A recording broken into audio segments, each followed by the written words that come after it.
Okay hi guys, welcome to my channel. இன்றைக்கி வந்து நம்ம ட்ராவல் vlog பண்ண போகிறதில்ல, லாக்டவுன் போட்டாங்க.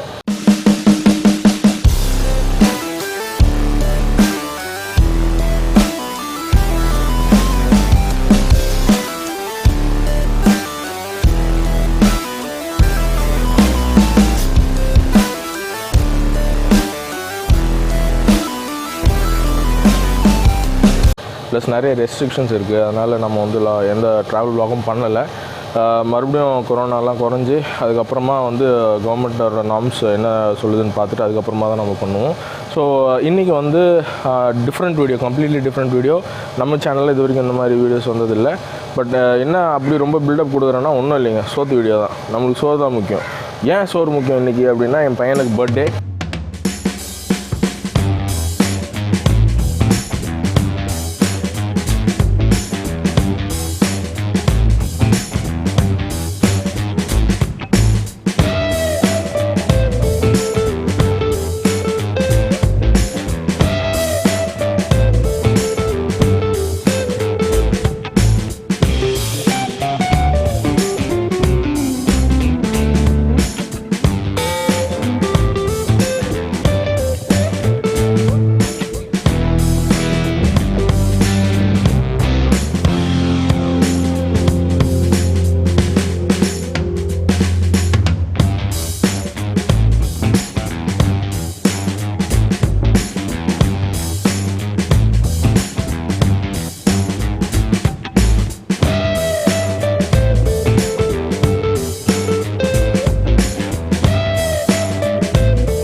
அதனால் வந்து கொஞ்சம் சாப்பாடு செஞ்சு நாங்களும் சாப்பிட்டு வெளியே கொண்டு போய் சாப்பாடு இல்லாமல் இன்றைக்கி நிறைய பேர் உட்காந்துருப்பாங்க, அவங்களுக்கெல்லாம் கொடுக்கலாம் அப்படின்ற ஒரு ஐடியா தான். ஸோ வாங்க வீடியோக்குள்ளே போகலாம். ஸோ ஃபஸ்ட்டு நம்ம ஸ்டவ் பற்ற வச்சுக்கலாம். ஓகே, பற்ற வச்சாச்சு. இப்போது இந்த அலுமினியம் ஃபாயில் வந்து ஓகே, இப்போ இந்த பற்ற வச்சிட்ட அப்புறமா இந்த அலுமினியம் ஃபாயிலை மேலே வச்சிடலாம். எதுக்குன்னா ஹீட் வந்து ஈவனாக ஸ்ப்ரெட் ஆகிறதுக்காக. இப்போது சட்டியை தூக்கி மேலே வச்சிடலாம். இது கொஞ்சம் நேரம் ஹீட் ஆகட்டும். ஹீட் ஆனவுடனே அந்த தண்ணியெல்லாம் இருக்குது, அதெல்லாம் ட்ரை அப் ஆனவுடனே நம்ம எண்ணெயை ஊற்றிடலாம். ஃபஸ்ட்டு நம்ம வெங்காயத்தை போட்டுடலாம். வெங்காயம் வந்து என்ன கணக்குன்னா, ஒரு கிலோவுக்கு 400 கிராமு. ஸோ 1 கிலோ 200 கிராம் எடுத்துருக்கோம். இன்றைக்கி நம்ம வந்து 3 கிலோ பிரியாணி செய்ய போகிறோம். ஸோ 600 ml, ஒரு கிலோவுக்கு வந்து 200 ml. ஸோ 3 கிலோவுக்கு வந்து 600 ml எண்ணெய்.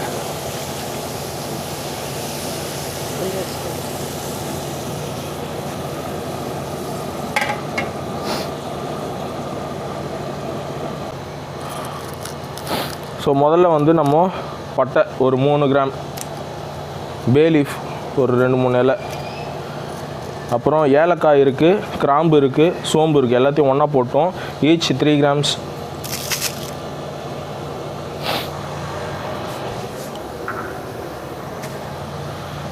ஸோ இப்போ நம்ம இதை நல்லா வதக்கணும். நல்லா ப்ரௌனாக வதங்குற வரைக்கும் நம்ம வதக்கி எடுத்துடலாம். ஸோ கைஸ், இப்போ பாருங்கள், வெங்காயம் வந்து பாதி வதங்கியிருக்கு. இன்னும் கொஞ்சம் நல்லா வதங்கணும். பட் இருந்தாலும் இதை ஏன் காமிக்கிறேன்னா, இந்த மாதிரி ஸ்டேஜ் இருக்கும்போது நம்ம சாப்பாட்டில் தண்ணி சாப்பாட்டுக்காக அரிசி வந்து ஊற வச்சிடணும். நான் பாஸ்மதி ரைஸ் வந்து 3 கிலோ எடுத்து வச்சுருக்கேன். இதில் இப்போ தண்ணி ஊற்றி ஊற வச்சிடலாம்.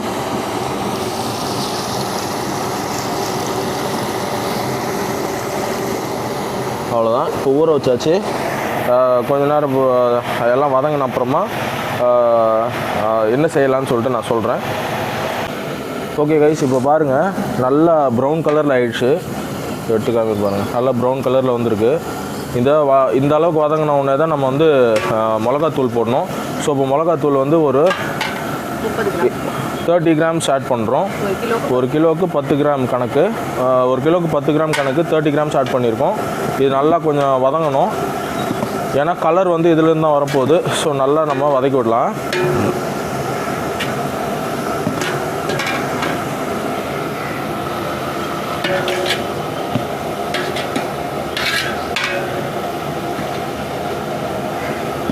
பிரியாணி வந்து கலரே போடல. ஆக்சுவலாக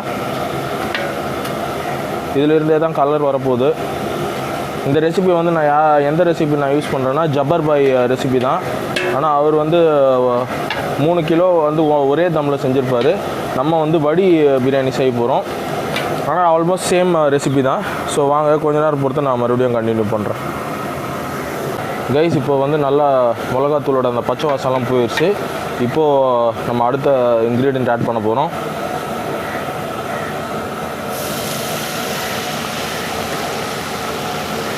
அரை கட்டு முக்கால் கட்டு புதினா, முக்கால்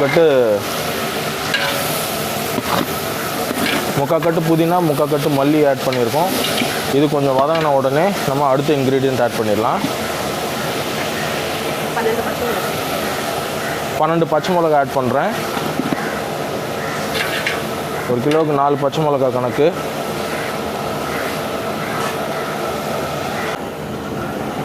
கைஸ் இப்போது இது நல்லா வதங்கிடுச்சு. இப்போது 300 கிராம் இஞ்சி, 150 கிராம் பூண்டு ஆட் பண்ண போகிறோம்.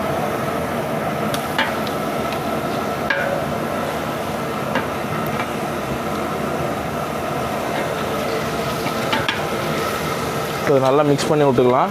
இது வந்து நல்லா வதங்கணும்.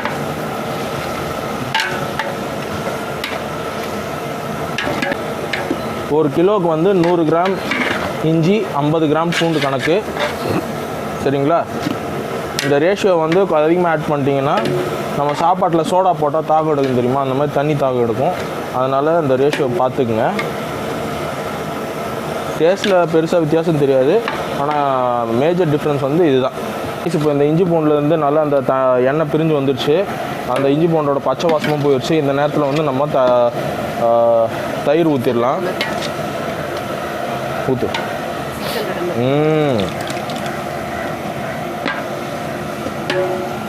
ஒரு கிலோவுக்கு வந்து 200 ml கணக்கு. மொத்தம் இப்போ நம்ம 3 கிலோ செய்கிறதுனால 600 ml தயிர் ஊற்றிருக்கோம். ஓகே கைஸ், 2 நிமிஷம் கிளறி விட்டுட்டு அப்புறமா இப்போ நம்ம தக்காளி ஆட் பண்ணிடலாம். தக்காளியும் அதே தான். 1 கிலோவுக்கு 400 கிராம் வெங்காயம் போட்ட அதே அளவு. ஸோ 3 கிலோவுக்கு வந்து 1 கிலோ 200 கிராம் போட போகிறோம்.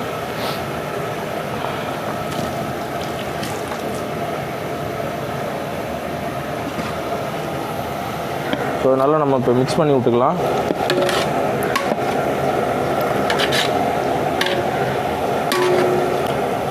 இது வந்து நல்லா இப்போது வதங்கணும். தக்காளி வந்து நல்லா மசிஞ்ச அப்புறமா நம்ம கொஞ்சம் தண்ணி ஊற்றி கொதிக்க விடணும். மசாலாவோட அந்த ஃப்ளேவர்லாம் வந்து அந்த தண்ணியில் இறங்கிறதுக்காக கொஞ்ச நேரம் வெயிட் பண்ணலாம். இருங்க, நல்லா மசிட்டோம். ஓகே கைஸ், இப்போது கொஞ்சம் வதங்கிருச்சு. இந்த மசாலாவிலேருந்து எண்ணெய் பிரிஞ்சு தனியாக வருது. ஸோ உங்களுக்கே தெரியும். இந்த ஏரியாலலாம் பாருங்கள் நல்லா திரிஞ்சு வந்திருக்கு. ஸோ அதனால் வந்து இப்போது தண்ணி ஊற்றிடுவோம். இது வந்து 1 கிலோவுக்கு வந்து நீங்கள் 700 ml ஊற்றணும். 2 கிலோவுக்கு மேலே போச்சுன்னா தண்ணி அளவு கரெக்டாக பார்த்துங்க. இல்லைன்னா தண்ணி அதிகமாகிடுச்சுன்னா பிரியாணி வந்து குழஞ்சிரும். அதனால் தண்ணி வந்து கரெக்டாக ஊற்றணும். இப்போது இந்த பாத்திரத்தில் வந்து 1 லிட்டர் தண்ணி பிடிக்கும். அதனால் இதுலேருந்து அப்ராக்சிமேட்டாக நாங்கள் ஒரு 2 லிட்டர் 100 ml ஊற்ற போகிறோம்.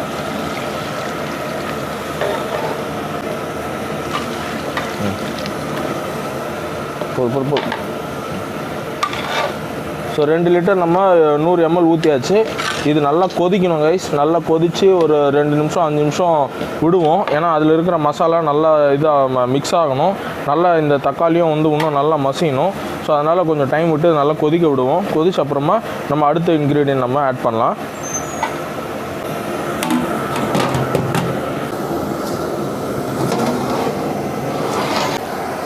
கைஸ் இப்போ நல்லா கொதிக்க ஆரம்பிச்சிருச்சு மசாலா. ஸோ இந்த நேரத்தில் வந்து நம்ம சிக்கனை ஆட் பண்ணி ஒரு 2 நிமிஷம் நல்லா 2லேருந்து 3 நிமிஷம் நல்லா கொதிக்க விடலாம். ஹையில் வச்சிடலாம். நல்லா மிக்ஸ் பண்ணிடலாம் ஃபஸ்ட்டு. ஏன்னா மசாலா நல்லா கோட் ஆகணும். ஸோ இப்போ நல்லா மிக்ஸ் பண்ணிட்டோம் கைஸ். இதை மூடி வச்சு இப்போ நல்லா ஹை ஃப்ளேமில் வச்சிடலாம். ஸோ கைஸ் ஹையில் வச்சுருக்கோம். ஒரு 2லேருந்து 3 நிமிஷம், அதுக்கப்புறமா சிம் பண்ணிடலாம். கைஸ் இப்போ நல்லா வெந்துருச்சு. இப்போ நம்ம அரிசி ஆட் பண்ணலாம்.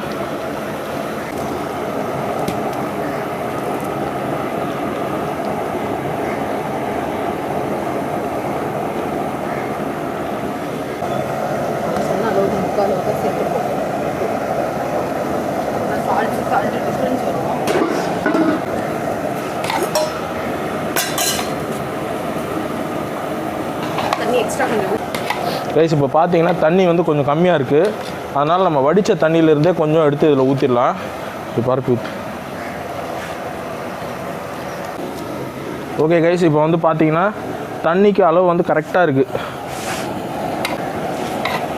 இப்போ இதை மூடி வச்சிடலாம். ஸோ கைஸ் இப்போ மூடி வச்சுட்டு தம்முக்காக மேலே அந்த தண்ணியை ஊற்றிடலாம். ஊற்றிட்டு இப்போ மூடி வச்சிட்டோம். சைட்லேருந்து நல்லா புகை வரணும். 2 நிமிஷம் இதை விடணும். இப்போ வந்து ஃப்ளேம் வந்து ஹையில் வச்சிடலாம். கைஸ் இப்போ நல்லா வெந்துருச்சு. சிம்லேருந்து சைடில் இருந்தாலும் புகை வந்துருச்சு. செக் பண்ணிட்டேன். சைட்லேயும் தண்ணி இல்லை, அதையும் செக் பண்ணியாச்சு. இப்போ நம்ம ஓப்பன் பண்ணி இந்த மேலே இருக்கிற அந்த அரிசியை மட்டும் நம்ம திருப்பி விட்ருவோம். அதை பாருங்கள்.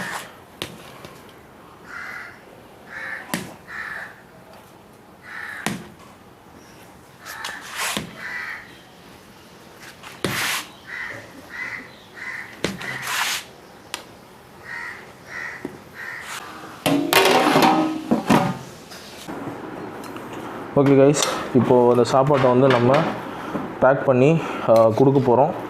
முதல்ல அந்த ரைஸ் எல்லாம் எடுத்து மேலே போட்டுடலாம்.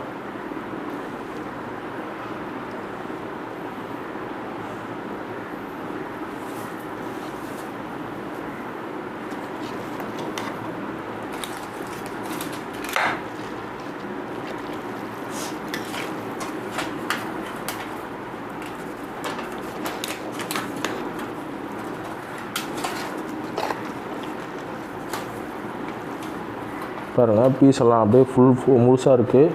உடையில நல்லா வெந்திருக்கு, பார்க்கும் போதே தெரியுது. ஸோ பேக் பண்ணிட வேண்டியதான். கொடுங்க. ஃபஸ்ட்டு கொஞ்சம் ரைஸ் வச்சுக்குவோம்.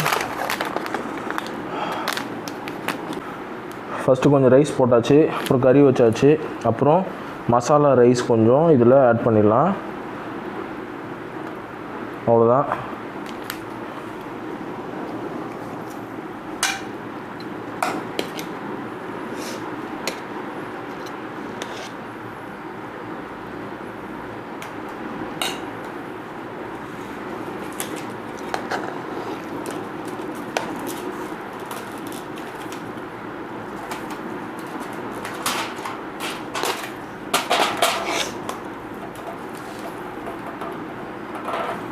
இப்போ பாருங்கள், லெக் பீஸ் அப்படியே ஃபுல்லாக இருக்குது. ஒரு 2 பீஸ் வச்சுருவோம் ஒரு பேக்கெட்டில்.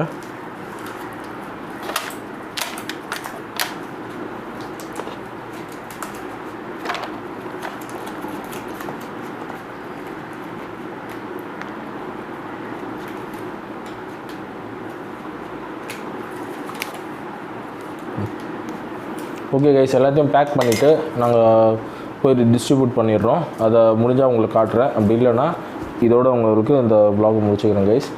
இது ஏன் காட்டுறோன்னா மெயினாக வந்து எங்களுக்கு ரொம்ப நாள் ஆசை இந்த மாதிரி செஞ்சு கொடுக்கணும்னு சொல்லிட்டு, அதனால தான் ஃபஸ்ட்டு முறை ட்ரை பண்ணியிருக்கோம்.